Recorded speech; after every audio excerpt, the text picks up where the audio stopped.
listening to the Jersey Guys Podcast, the show that talks about hard rock, heavy metal, AOR, and West Coast music. In-depth conversation and special guests are always on tap, so settle in and turn it up. Now, here are your hosts, Tom and Mark.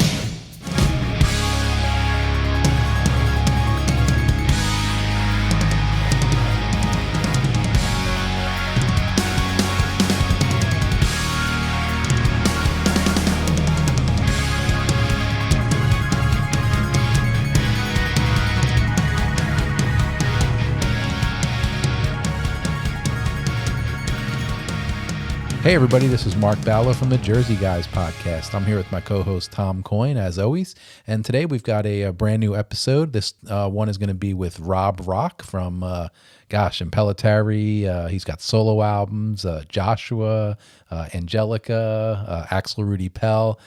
He's another guy, we've had Mark Bowles on in our podcast earlier, and he's another guy, just a real great classic metal singer, real in-demand guy. So what do you think about that, Tom? Well, I've been very pleased with the fact we've been able to get Mark Bowles first and now Rob Rock. There's a couple of other singers that I'm hoping that in 2023 I'm working on getting. So this was, I think, one of the biggest artists we've had on the podcast so far. And as far as I'm concerned, one of my favorite singers in this genre of music, and very thrilled to have him on. And couldn't have been happier. Yeah, definitely. So let's get right to this interview with Rob Rock. Hey, Rob, thanks for joining us here on the podcast tonight. Hey, my pleasure. Glad to talk to you guys. Thank you. Tom's got a big stack of CDs in front of him. We're going to get to all that good stuff. But what I like to do and what we like to do on the podcast here is we tend to kind of, when we talk to an artist, we kind of get their whole career. So I'm going to go back to the very beginning, and I want you to tell me, where you grew up and how you got into music and how you became a singer. Because I do understand, I think you were actually a drummer, right? Yeah. So let's see. I started out listening to my brother's band playing the Cellar up there in Springfield, Massachusetts. He had a band, and they used to rehearse in our cellar, and I used to sneak down there and watch him play. And I wanted to be just like the drummer that he had there.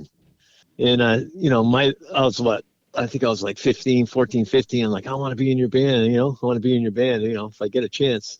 He goes, oh, you got to learn how to sing first. You can't be in this band without singing, because they're doing a lot of Beatles and all kinds of stuff like that.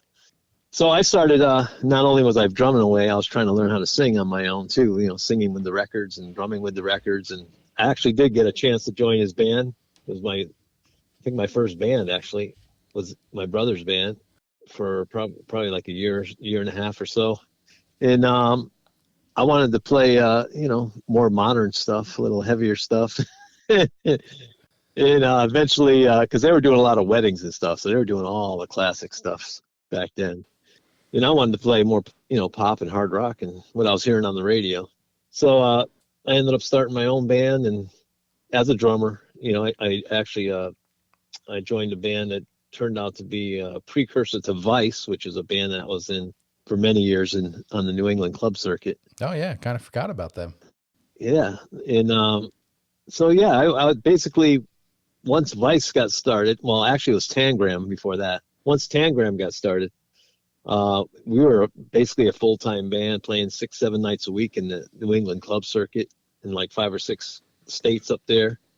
And I was drumming away, and one day the band said, we've been talking amongst ourselves, and I said, oh, really? Go, yeah. They said, we think you're a better singer than maybe you are our drummer. Why don't you come out front and sing? It's like a backhanded compliment, yeah. Yeah. Well, New England guys, they got to slap you around first before they give you a compliment. Same thing here in Jersey and New York. Yeah, exactly. But oh, really? And then, I was like, oh, that sounds great. And then I'm like, what the hell? What? I got to do what? Go out front, I've been hiding behind the drums singing away and not worrying about it. Now I got to worry about being a front man. So at that point, we had all kinds of dates on the calendars, full 6-7 nights a week. So they said, yeah, we're going to do it in a couple of weeks, So I just got busy to learning songs, cover, radio songs at the time. And we made a big changeover. They actually called it the Robert Allen Band for a moment. And then we ran into, when I met Chris Impellitteri in the clubs, we were actually opening up for the Greg Allman Band in Connecticut. Tom's smiling. Tom's a huge Allman The Allman Brothers fan. are my all-time favorite band. Oh, wow. Yeah, I love them too. Especially the original lineup. Yeah. Yeah. Greg Allman was singing that night. I know that. And we were, we did the show, and Chris came up afterwards and said, man, we need to play together. And I'm like, oh, hi, who are you? He says, well, I actually own the PA system you guys are using tonight, or, the Allman Brothers are. He says, but I said, well, why don't we get together tomorrow at the club and hear what you got, And he came down and just plugged in and blew me away. So he ended up joining Tangram, and we changed the name to Vice, and that's, that was the beginning of my collaboration with Chris with Vice. So as a drummer-singer, were you influenced by Don Brewer of Grand Funk? Yes, I was. That was my first concert I ever saw was Grand Funk Railroad, and it was Don Brewer for me. Because we had Jeff Martin on from Racer X and Badlands recently, and he started out as a singing drummer, and that's what. Oh, really? That's what he told us. The same thing is that Don Brewer was his. Don Brewer. Oh man, Grand Funk Railroad, On Time. I remember the live album they did. Yeah, I was definitely into Grand Funk Railroad. I figured as much. And it's just it's probably around the same age, so we probably grew up on the same stuff. And yeah, well, I'm 64. Martin, I think, is 66. He's a little bit older than we are. Yeah, I guess it's all from the same era. A little older era. than me, but yeah. They're all from the same era, and I was a huge Grand Funk fan also. Yeah, I remember that drum solo, seeing that live. I was just he was a tremendous. Besides being a terrific singer, he was a really good drummer too. Yeah. So how did you get hooked up with Impellitteri? He was a West Coast guy, though, wasn't he? Well, first, he's actually from Connecticut, and I met him in Connecticut. Okay. And we played in Vice for about a year. And he got real restless and wanted to go to L.A., so he went to L.A. Right, okay. He left the band and went to L.A. About a year later, I got a call from Mike Varney from Shrapnel Records. He said, we've been trying to put a band together and out here with Rudy Sarzo and Tommy Aldridge, and now we got Tony MacAlpine on guitar, and we heard about you. So if you want to fly out here for chance of a lifetime, we'll fly you out here. You can audition for this band. What do you think? And I was like, who? Rudy Sarzo, Tommy Aldridge, Ozzy Osbourne's band? I said, okay. What do I do to prepare? Nothing. Just get on the plane. Mm-hmm. So, yeah, a couple weeks later, I got on the plane. I was like, oh, crap, what am I doing? I don't even know what I'm doing. Well, we got in a rehearsal studio over there on a big stage, and they just looked at me and said, we're going to jam, and then we just want you to start singing. I said, sing what? They said, whatever comes to your mind, just do it. Yeah. That's it. And no other discussion, no other talk, and they start jamming. I start singing out, making up melodies and lyrics as I go. And we did that for what seemed like a while for me because I was nervous. Nothing like putting you on a spot, huh? Yeah. And they said, you like Mexican food? I said, yeah. They took me out to eat, and they said, yeah, we like what we heard. They said, so that's that led to the M.A.R.S Project Driver recordings. Right. It had a lot of buzz when it came out, and I bought the vinyl when it came out. Yeah, me too. Honestly, I never thought it lived up to the lineup of the guys in it. I was never wild about the production on it, and a lot of Varney stuff didn't have great production in it, but it was an introduction for me to your vocals and MacAlpine's guitar playing, which was really the highlights to me on this album. What were your thoughts on it? Yeah, well, my thoughts are I struggled with that record. It was my first recording. Mike Varney pretty much beat me up in there verbally. He's like, we don't want no damn Journey singer, this is a metal record. And I'm thinking, well, why'd you call me then? Because, I was singing all the, not Journey, but I was always into Styx, Kansas, Boston, and those are the cover songs I was playing back in the clubs. So he toughened me up in there. And so to me, that was a big learning lesson for me. I loved it because it was real heavy, but vocally, I had to really put it into my vocals, all that heaviness too. Yeah, it was heavy. I mean, I thought the songwriting was, again, for the guys that were in it that had, like Sarzo and Aldridge, I had the big pedigrees already. I think the hype kind of, outweighed the songwriting and the production of it. But it did get a lot of, I remember when it came out, it got a lot of hype. Yeah, well, it's really a big cult following in Europe on that one. It's still going. It's still talked about today. But yeah, it was my first album, and I'm happy I got the chance to do it. But like I said, we recorded the album, and while we were in there recording, Rudy and Tommy were calling around trying to look for some tour openings, while Varney was shopping it to major labels. Yeah. Did you guys tour it at all? No, before Varney could even get a major label signed, Coverdale made an offer to Rudy and Tommy that they couldn't refuse. Okay. And they left for Whitesnake. They went and did the videos, and then they went on tour for 2 or 3 years behind the Still in the Night record, So how did you get hooked up with Joshua? I think that would probably been your next gig, right? Well, after M.A.R.S, Chris was still in L.A. Couldn't find a singer he was happy with, so I did the Black EP with Chris. Okay, the debut, the EP, right? Yeah, and he was shopping that around while I was, I was like, oh, I don't know, am I going to rejoin Chris? I'm in L.A. now. I just lost my shirt. I lost my band. I lost my production, everything back east.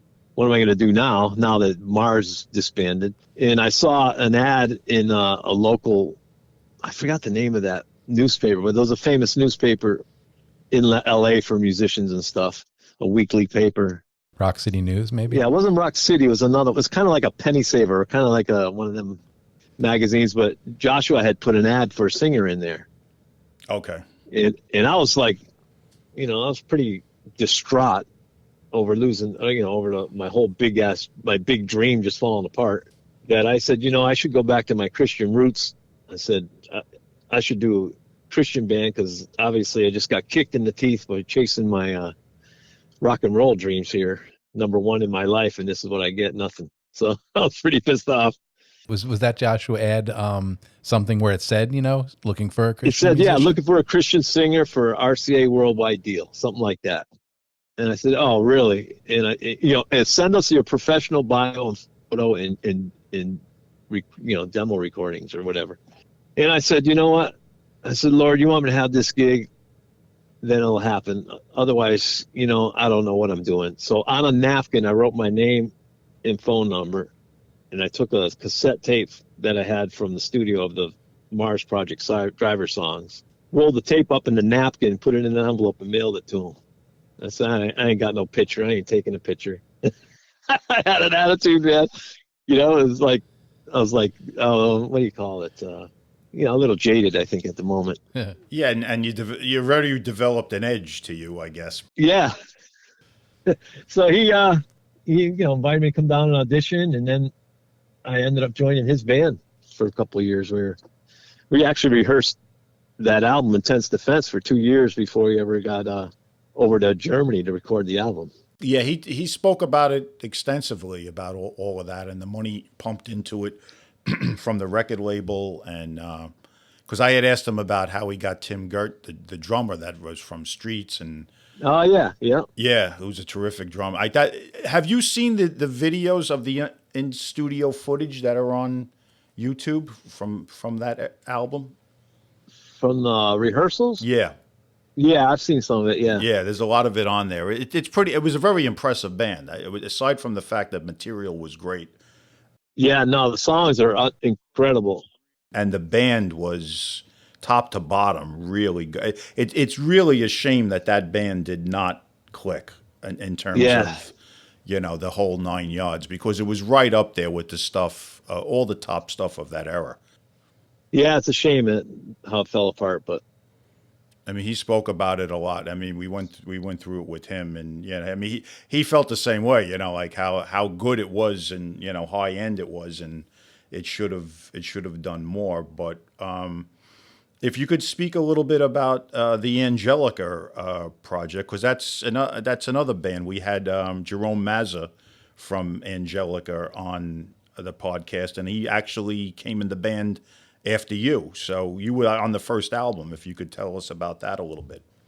Oh, well, that was after the Joshua thing. I got a call from my friend Ken Tamplin, who was in Joshua at the time that I joined, but then he had left shortly after I joined. But Ken said, I'm doing a studio album with this guy, Dennis Cameron, and we need a singer to come in and sing these songs. So I thought of you. You want to do it? And I said, you're producing it? He goes, yeah, I'm producing it. And I said, okay, I'll come in and do it. So I went in there. I think I was in there for a day and a half and just pounded out the songs. And that was my part of it. You know, the songs were already written, and I was just singing it, and Ken was behind the bars telling me, you know, okay, yeah, let's go do it again. Okay, let's go to the next song, you know. Right. Kind of cheerleading me on, and I met Dennis. He's a great guy too. And yeah, that was a real quick experience for me. At the time, I found out after I did the recording that they had a singer they were working with. For some reason it didn't work out with him. And I don't remember what his name was. I don't know if that was Jerome or not. Andy Lyon. Andy Lyon, that's it. Yeah. He's actually pictured on the CD. If you look at the CD, it says Andy Lyon vocals. Then at the very bottom, it says, really, all the vocals were performed by Rob Rock. Yeah, so that was a studio gig for me, you know. And I wanted to be on, like I said, I wanted to be on a Christian label. I wanted to sing for God, you know, and that was with the Joshua thing. That's why I did the Angelica thing. And at the same time I was doing Angelica, I was putting Driver together with Roy Z, the second version of it. Right. And we wrote a lot of killer songs, which most of those killer songs we wrote back then ended up on my first couple of solo albums. So it was not for any, you know, all that songwriting we did turned out to be pretty good for me later in life, you know, So after the Angelica experience, tell us, you know, where you were at that point in your career and what led you to where you went after that. Well, at that point I was with Driver, and we were, like I said, we were demoing songs, writing songs. Roy Z's an incredible songwriter too. And that dude, he was a great producer back then. He was making great sounding demos on a 4-track. That guy is one of the most talented. I mean, he resurrected Bruce Dickinson's career as a solo artist. I mean, Dickinson would have never had the success he had as a solo artist without Roy Z. And I think Rob Halford Resurrection album too is killer. Yes, absolutely. You know, so yeah, I had the privilege of working with him for, you know, 2 or 3 years at least, writing songs, and we tried to make it. We were playing clubs. We moved from the West Coast to the East Coast, and we're playing clubs back then. We were rehearsing in a barn of my ex, her brother-in-law's or some family member. We were in the barn, you know, rehearsing and making demos. We were making demos for Atlantic Records. Oh, wow. I mean, they kept calling us up and saying, you got any more songs? You got any more songs? And they wanted to sign us. Derek Oliver over at Atlantic Records. And he said, you know, there's something new coming on. And it was the grunge thing. I didn't know nothing about that. He said, yeah, we're going to hold off on signing you. The label wants to sign a different type of stuff now. Oh, wow. And I was like, what? We got all these great songs, and, you know, and we've been feeding you songs for 6-8 months now. And in the end, they didn't sign us, you know. And grunge took off. Nirvana came out, and that was the end of, you know, music in the USA. At least that my style back then. You know, Europe and Japan was still doing it, but not the USA. You did have the good fortune, though, of aligning with Chris Impellitteri and even the Axel Rudi Pell album at that time when the States was really void of great hard rock. There was still a lot of good stuff that was coming out in Europe and Japan. Well, I could tell you some stories that probably no one's ever heard because no one's really asked me, but I was playing back east in Springfield with, you know, Roy Z and the Driver band, playing in the clubs. I got a call from Chris. He said, man, I've asked you several times over the years to join my band. You haven't done it. I'm going to ask you one more time. Join my band, man. I got to deal with JVC Victor Japan. And I was just, you know, and after Atlantic Records denied us and they told us the tides were changing, I was just like, all right, man, I'll join your band. Except, you know, I don't know when, how soon do I got to do this?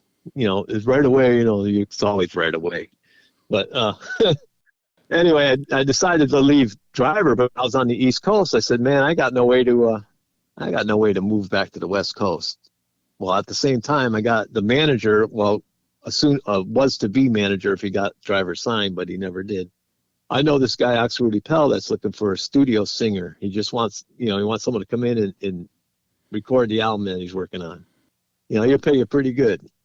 I said, well, how long is it going to take? He said, well, he'll fly you over for a week. And then I said, okay, I'll do it. So it was a paid gig. I flew to Germany for a week.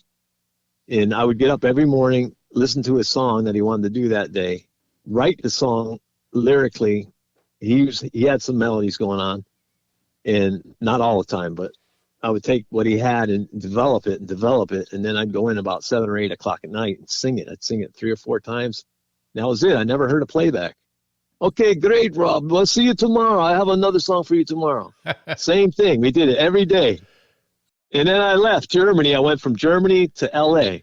and got an apartment in Studio City to work with Chris again, with joining Impellitteri.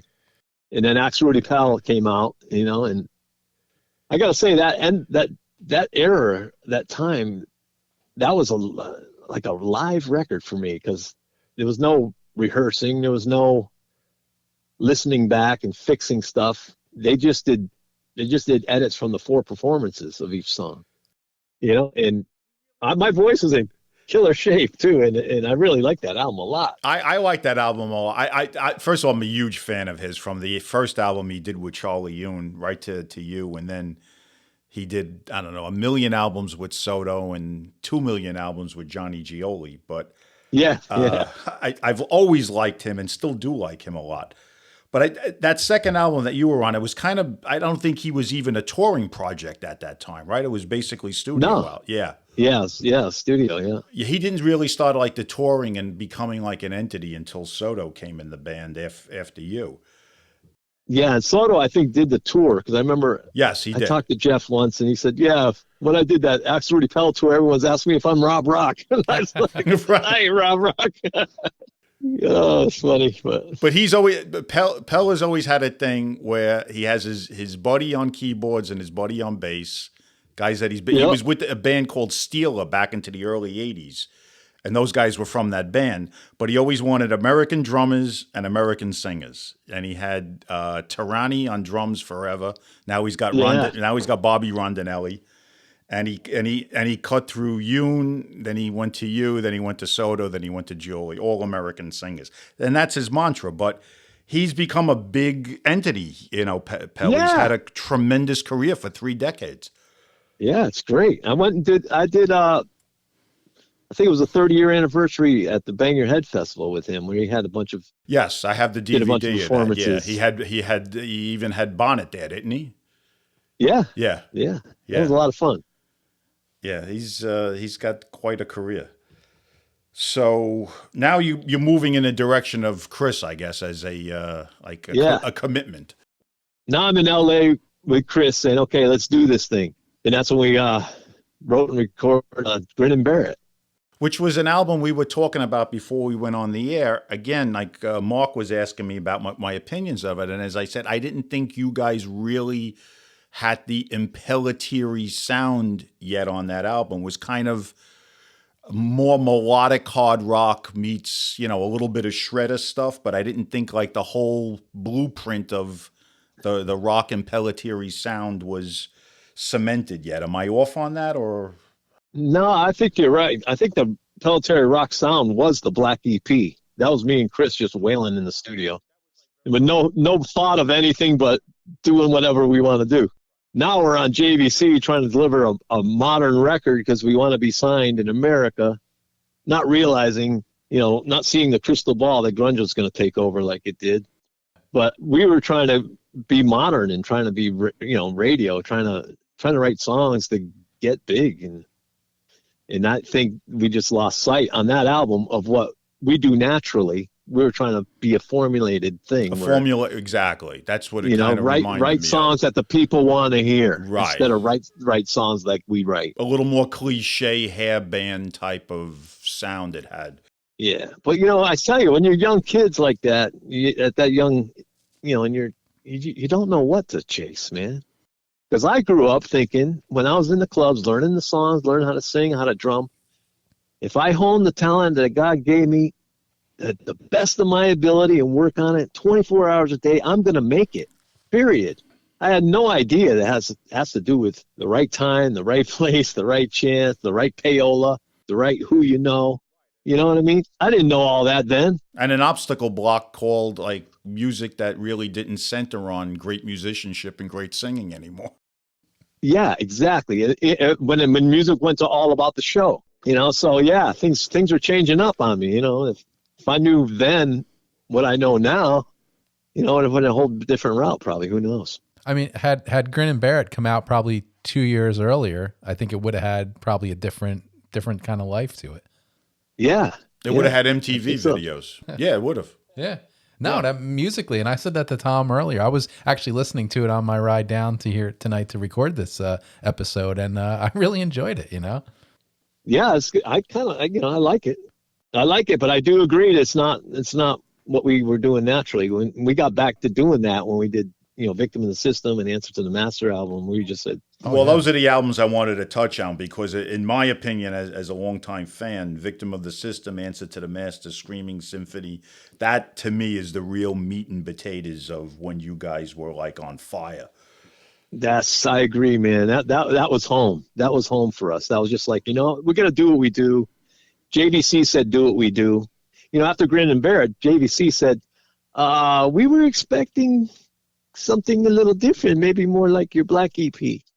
And it gave us permission to be ourselves and just say, screw it. No American label wants us. When we're going to give Japan what they want. And that's us. So it was easy. Oh, yeah. So we just did what we did. And little did we know at that time that was the best route we should have taken from the start.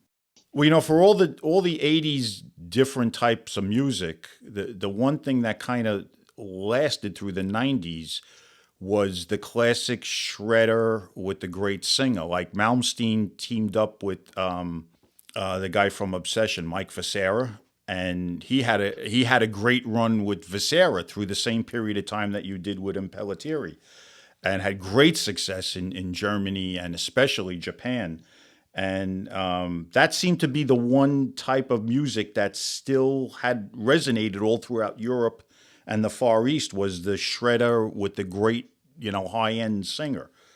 Yeah. Yeah, I mean, you're talking that's what, between the 93 and 96 periods. Right, So, right. That's when Viscera was with Malmsteen, and they were doing the same type of stuff and had huge success. I mean, Malmsteen at that point was probably bigger than he was, you know, earlier in the 80s and in the 90s with that formula. So it seemed to be of all the different crazy, you know, bands of the 80s, that was the one thing that kind of resonated through the 90s. Yeah, and I'm real grateful I've lasted through all that time. You know, like, you know, most bands last, 4 or 5 years, 4 or 5 albums, and then we've been able to keep going for decades now, so it's been great. In 1998, you recorded Eye of the Hurricane, which is another album I liked, and then after that, 2000 was Crunch. If you could tell us a little bit about those 2 albums. Eyes of Hurricane and Crunch. That's Chris, actually. We moved from the LA big budget studios because the big budget went out the window when the popularity went out the window with those kind of recordings, you know. And Chris had bought a really nice, I think it was an SSL board, and he had it in his home recording studio. So we basically recorded that in more of a home atmosphere. You know, Chris is playing guitar at his house. I'm singing at his house. And basically it was, you know, me and Chris just wailing away on it, trying to make great albums as we could. Yeah, I think they were very similar to the ones before it. And then you started your own solo career with Rage of Creation around that time, correct? Yeah, it was around 2000, I believe. Yeah, the JVC Victor, you know, they asked me, would you be interested in recording a solo record, Rob song? I said, yeah, I'd be interested in that, you know. So I said, Chris, man, you mind if I record a solo album? He goes, no, go ahead, do it. Do what you want. So at that point, everything was cool. And, I turned to Roy Z and said, Roy, man, I need songs for the solo album. He said, oh, great. We got great songs together, man. Let's open up the vault and see what we got. And we ended up with Rage of Creation, which was awesome. And it went over huge in Europe. Yeah. Yeah. Oh, no, I remember when Burn Magazine gave it like a 90 something, and it took off huge, that first album. I'm a big fan of that. Yeah. I love that. It's old school metal, man. Absolutely. It was like 1988 type of metal. I was like, you bastards, and you guys didn't sign us way back then. We're putting it out now, Well, that was the thing. Yeah, that was all that stuff that nobody wanted. It did still kind of resonate with different parts of the world. Unfortunately, not the USA, and even to this day, not particularly the USA. But yeah, And then Chris kind of went veered in some different directions. I know he brought back Graham Bonnet. Yeah, he was like, well, I didn't expect you to do music so similar to Impellitteri. I said, well, I don't think it was so similar to Impellitteri. It wasn't a shredder thing. It was more of a song orientated thing. So in my mind, it was like, it's just about great rock songs. Roy Z is not, he's a great shredder, Roy Z, but he's not focused on that. He's focused on songs. He's all about the song and the singer. Right. And so for me as a singer, I'm like, this is where I should be when I'm doing a solo album, have a producer that really wants to work with the singer and not worry about, shredding and everything else. So I thought it was a different thing, but Chris thought it was too similar. So he said, oh, I'm going to do another album with Graham and then, see what happens later. So that's what happened. I went and did, 4 albums, solo albums, and he went and did Graham Bonnet and I think he did another album as well. Oh, he did the horrible Pedal to the Metal, which I would tell him if I interviewed him too. I hated that album, but that's just my opinion of Pedal to the Metal. I actually wasn't overly wild about the Bonham album either, the Graham Bonnet album either. But yeah, that's just my opinions. Then you came back in Wicked Maiden. How did that all come about? Man, now I got to dust off some cobwebs here. 2009. 2009. Well, you did a few more solo albums prior to that. Right. I did the solo albums. I did the live at Atlanta, Georgia there. Oh, the Prog Power Festival. Prog Power, yeah. Yes, that's a DVD. It was funny. Is when I started my solo record, I said to myself, if I can put out at least 3 albums and get a live video out there, then I'm good, And I ended up with 4 in a live video, so I was happy. I was like satisfied at that point. Did you feel like you were at that point going to stay solo, or did you somehow feel that you'd work your way back to Chris Impellitteri? I think I was solo minded. I mean, with Garden of Chaos, I had gotten a couple guys from the Narnia band to tour with me, and we were doing a lot of touring dates and in different countries, Europe and in South America, and so yeah, I was definitely in solo mode. But I think when Chris called. He called me up and said, hey, man, it's time to do another record. And we just giggled at each other. I said, okay. And it was Wicked Maiden. So that was a good introduction, I think, back to what you guys had been, that album. Yeah. When I think of that album, I think of the scream on the Wicked Maiden, the opening scream there. Yeah, I was real happy with that. It came out great in the first take. So I was like, I don't want to touch it.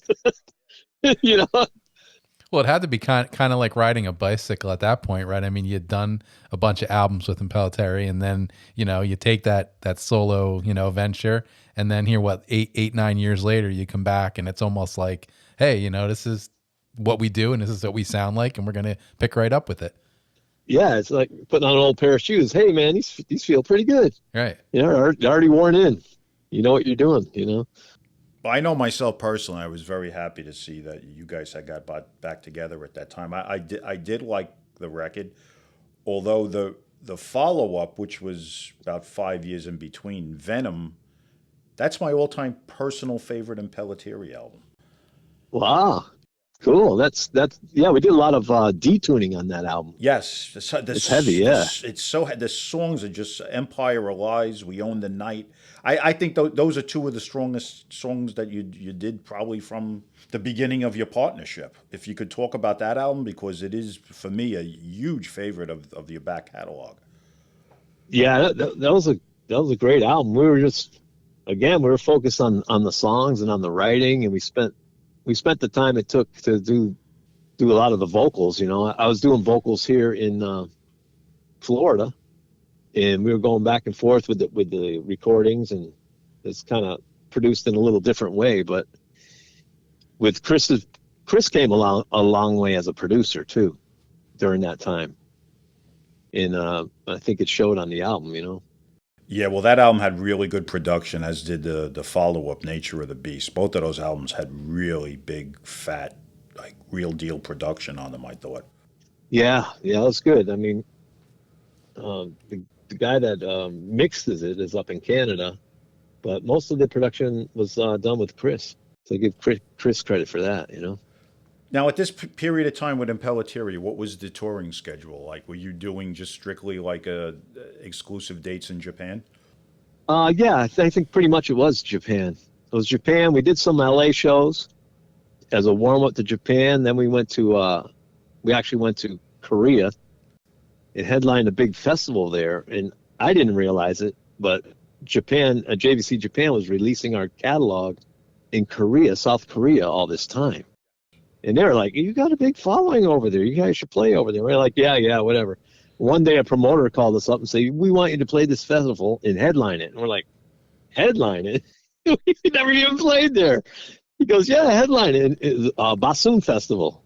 Wow. And we went there, and it was amazing. It was crazy. There was a lot of people there. I don't know. I think it was like 100,000, but I think that was for the whole weekend. But I know there was at least 30 or 40 when we played, and it was great. I mean, Rudy Sarzo was on bass for that show. Really? Yeah. James couldn't make it for some reason, and Rudy stepped in and filled in for us. And I was like, "Oh, this is what it was supposed to feel like back in 1986, you know?" So, yeah, it was a great show and a great time. And, you know, we were trying to expand our touring areas, but we did expand it in Japan, and we did do, you know, some LA dates and shows, warm-up shows. So. Okay. Well, jump back a little bit in time. I mean, you kind of said, you know, hey, maybe this is what it's supposed to feel like with Rudy, but jump back a few years prior to the Venom album. In 2012, you did another Driver album, right? Oh, with Roy. Yeah. Yeah, we did. Yeah, we did 2 Driver albums. We did Sons of Thunder, and then we did a follow-up after that. And those came out on a German label. You know, and they also came out in conjunction with King Records in Japan. So I was going to say they came out in Japan too, because I have the Japanese copies of them. Yeah. Yeah. So were they newly written songs? Yeah, those are pretty much newly written songs. I think there are a couple ideas were back from our, you know, earlier collaborations, but most of those were newer stuff. Yeah. Okay. And I did want to mention to you that me and my partner Mark saw you guys at a little hole in the wall called Dingbats in Jersey a couple of years ago. I think it was a warm-up gig before you went over to 2019. 2019. Do you remember that gig? Was that Impellitteri? Yeah. Yes. Oh, yeah. Dingbats. Yes. In Jersey. Yeah, I remember that. I remember hanging out in the street after the show a lot. Yeah, that was a loud little club. Little club, yes, and loud, yes. Yeah, that's true. That would definitely describe Dingbats. Yeah, we were both there. Yeah. And I remember it was funny because Tom and I were just talking. We're like, "What song was it?" And you did this song. It was towards the end of the set, and we couldn't remember which one because we're trying to look at the set list now. But we looked at each other and we were just like shaking our heads, like, "Wow, this band is just awesome." And the song was "The Future Is Black." Okay. Yeah. Oh, yeah. Yeah, The Future Is Black. Wow, yeah. For me, I never got to see you guys, so I've been a fan of yourself and Chris from literally day one. So when we found out that you were going to do I guess that was like a warm-up gig for when you guys were going over to Japan, am I correct? Yeah, yeah, we did like I think it was 5 shows throughout New England. Yeah, Right, exactly. Some of them were up in New England, and so that was that for me that was a dream come true to see you guys. And never have seen you before, but to see you in a little club in New Jersey and do a full set. I think you did like 17 songs that night. yeah, yeah. Was probably your set list when you went over to Japan. It was quite a thrill to see the band after all those years.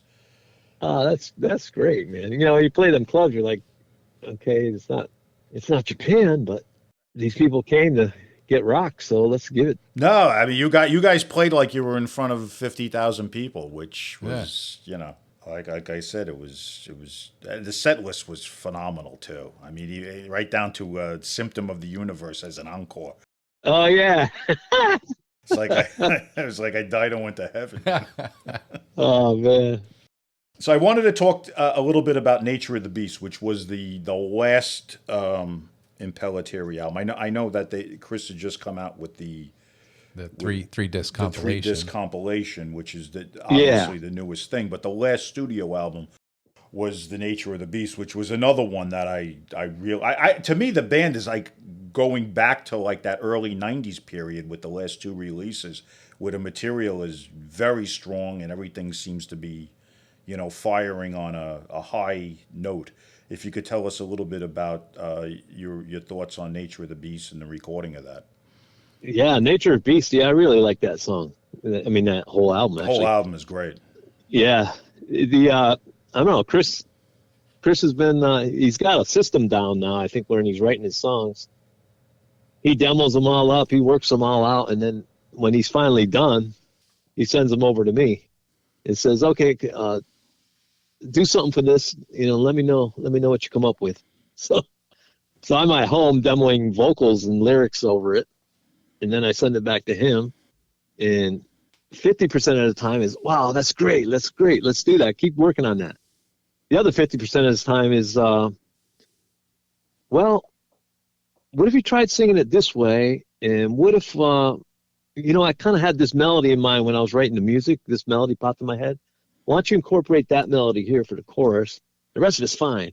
Work it out. So we're like, it's the last 2 albums I think was mainly have been worked out while I'm in Florida and he's in California, just going back over the phone and stuff. And I think it's just because over the years I guess we're professional enough to know what we're doing on our own. So when we put it together, we're kind of weeding out from it's really hard when you're writing songs because you're in your own world and you don't know what anyone else is going to think. You know what you think. Mm-hmm.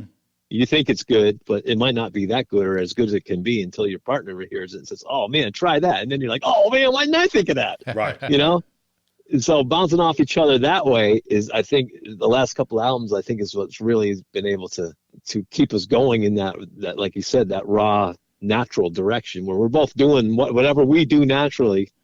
And then together we're teaming up and putting it together, 2 New England dudes just doing what they do. There you go. Do you think you get to a point in your career, because this is how I view your last 2 albums, where you're really doing the albums for the hardcore fans and not trying to win over another base, or it's really what you guys want to do for the hardcore base that you still possess in the year 2022? Yeah, definitely, man. Like I said, like the Grin and Bear It days, we were chasing stardom or whatever. But now we're not chasing that. Now we're doing it for the love of doing it, We're doing it because we love to do it, because we can't keep up with all the rap core out there. We're not about to go down that road, So you might as well just do what you do. And I think that's basically our mindset, is just write stuff that we like to do.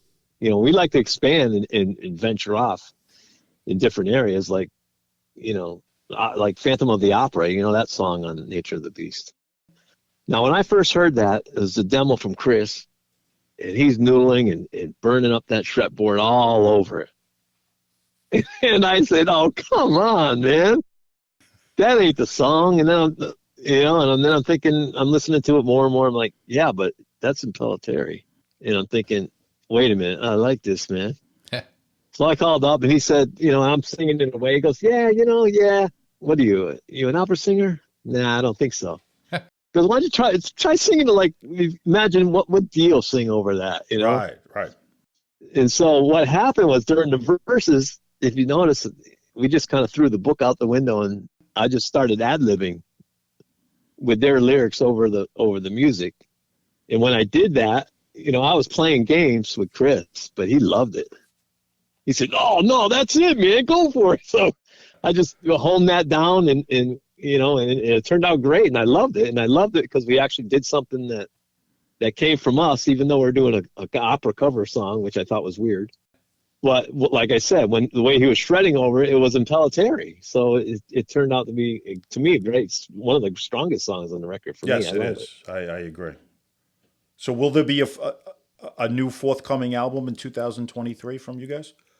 Yeah, I believe there will be. Yeah, Chris says he's got a lot of songs that he's got down already, and he's still ironing out things, and I should be getting it soon, he says. So, and once I get my hands on it, then it's all focus on that and try to make the best album we can make, I just want to throw before we let you go, I just want to throw a few oddball things that you were involved in, if you can give us your feedback. When you cut the album with the band Warrior. Yeah, I love that album too, man. That album's heavy. That's heavy, Really heavy. Very heavy. Yeah. Really heavy, but good heavy. I mean, because your vocals saved it, but it's really, really heavy, yeah. In fact, it's much heavier than what they really had ever sounded like. They were never like that type of heavy, but it took it to another level of heavy for them. But it's a good album. Yeah, it's like a dramatic album for me. Joe Floyd was behind them. He writes the songs, and it was in his studio, Silver Cloud. That's where I recorded most of the Rage of Creation album with Roy Z, and that's where I met Joe Floyd. And so when Joe needed a singer, he called me up and said, "Rob, you want to do an album with me?" I said, "What?" He goes, "Yeah, I need a singer, man." Warrior album. I said, "Oh man, Fighting for the Earth is one of my favorite records, man." I says, "How am I gonna? I can't step in the, McCartney's shoes there, or Perry." And he's like, "No, it's different. It's heavier stuff. It's different stuff. It's well, just come down and hear the songs, man, and tell me, and we'll just work on it together." So I went down there and we started working on it. I started getting into it. He's like, "No, let's sing it heavy, like majestic, like big." And, we're just kind of creating this, almost like trying to do a movie audio wise somehow, So it's like turned out great. I really liked it that way because it was a whole different environment for me, a whole different way of working. And, Joe was pulling out an even heavier side than I knew I had in me, on that mic. So I think it was a heavier side than he even knew he had on it, because their stuff before that wasn't that heavy. But I was a big fan of Perry's vocals also, but I think your vocals on that style really fit that album. Yeah, I really like it. I really like that song, "Open Your Eyes," on that song. Yeah, that's probably the best song on the album. And the other band I wanted to talk to you about was Fires of Babylon, which is another album I liked a lot. Oh yeah, well that was when I did when we did the Driver albums with the German label. George is the head of the label there. He goes Metal Heaven Records, Metal Heaven label, and he said, "I got Paul over here. He's got a band, and he's looking for a singer, but it's a Christian band. You want to do a Christian band?" I said, "Yeah, I'll do a Christian band with him." And ended up he was sent the music over, and I thought, wow, this is a little odd to me because the chord changes and the chords he's using, the tuning was something I haven't heard, never worked with before. And so I just approached it. I tried to approach it the same way I always approach it, but I ended up modifying it to fit that mood and that kind of thing. And I was trying to write some heavy Christian lyrics with it. And, it was basically a project, and we recorded it, and George put it out, and I like it too. It's pretty heavy, and I think it's a lot different than the other stuff I've done. Yeah, it is. And the label, I'm looking at the CD as I'm talking to, is Metal Heaven, out of Germany. Yeah, Metal Heaven, Metal Heaven, yeah. It was it was a little different than a lot of the other stuff that you'd done in the past. But I thought it was good. It was another album that I was pretty big on when it came out at the time. Yeah, well, thank you. Yeah, it's not very well known, but it's it's a cool album, I think. Rick Renstrom, that album was another one that you appeared on, which was the stuff that you did on that I liked a lot. If you could tell us about that. Well, Ricky was in my touring band with Rage of Creation. When I didn't have a band together after when the album came out, and I had to tour Europe, and I put a band together in Florida, and I put an ad out in the paper here, and had guys come down and audition, and Ricky sent me a tape, sounded and he said I could play every song of yours note for note, and I said okay. All right, Ricky, let's go. I didn't know him from a hole around, but I went over there, and if you know Ricky, he's physically different than everyone else. Yes. Mm-hmm. And I was like, what the heck am I witnessing here? And I was floored, man. I was like, this guy can wail, And I called my manager and I said, is there a problem if I hire Ricky just because his arms are different than other people's? And the manager said, you'd have a lot of balls to do that, Rob. I said, what? He goes, if you like his playing, then use him. I says, but maybe someone else held it against him, but it doesn't seem like you are. I said, no, I don't hold it against him. I give him praise for it. Absolutely, yeah. I said, this guy's blowing me away. Yeah, no, he could shred with anybody. That guy's tremendous, yeah. And he is the greatest guy on earth. Is he really? Yeah, he's a sweet guy, man. Nice. He's a great guy. We had a great time on the road and touring and playing all the clubs in Florida for a couple of years here. And he decided that he wanted to do a solo album. So he said, can you help me out? I said, all right, yeah, I'll help you out. And we worked on it together, and was like zero production. It was a low budget thing, but it came out pretty good, I thought. It did. And actually, it's got good sound to it. I just listened to it the other day to refresh my memory on it. It sounds good. It doesn't sound like it's poorly produced. Wow, good. I haven't heard it in a long time. I told you we'd pull out some obscurities to test it. I didn't think of that. Yeah, that's great. Well, Rob, I got to ask you. You said 2023. Hopefully, we'll see a new Impellitteri album. But where are we at with your solo career? I mean, 2007 was your last solo album. Is that something you think about maybe continuing that? Yeah, I think about it. I mean, I've got songs and demos, that I've come up with over the years. I haven't really pursued it because I don't have like a label support right now for it. And I don't know if I'm waiting for someone to say, hey man, let's do another album. I'll give you a budget, because budgets are really hard to come by these days. So yeah, I got some songs kicking around, but in the meantime, I've been doing little side projects here and there, and in recording when, sometimes it's just one song, like a keyboard player, Mysteria. He's done like a Vivaldi opera project. I've done a couple albums for him where I did one song, and it's a couple other one-offs. I'm working with a guy named Martin Simpson doing Destroyer of Death, which is basically probably going to turn into a whole album. We've been doing song by song, over the last year or so. It's me, him, and CJ Grimmark. We're just the three of us are writing songs together, and then CJ's helping him record it, and I'm doing my vocals at home, and it's coming out really good. And that's a Christian project, and that's I believe that'll probably be released in 2023 too, eventually. Oh, okay. So lots of stuff possibly looking forward to 2023. Good stuff. Have you ever thought about venturing at all into the AOR territory? I have, and who always brings that up is Roy Z. Oh wow. He's like, man, I got some songs here. It's not exactly hard rock, but I think you'd sound killer doing it. I do too.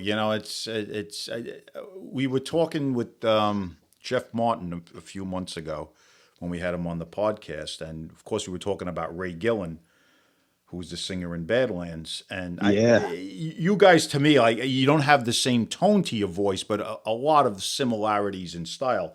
And Ray Gillen sang on this project called Phenomena, which was one of the guys from Trapeze was doing this series of AOR albums, Glenn Hughes, John Wetton, and Ray Gillen sang on one of them. I think he sang like 4 songs. It was pure AOR, and it was fantastic. You know, I mean, like he actually blew away guys like Max Bacon and John Wetton that were on the album, and I could see you doing that, but I know you've never done it in your career, and I'm just wondering if you've ever would dip your toe in those waters.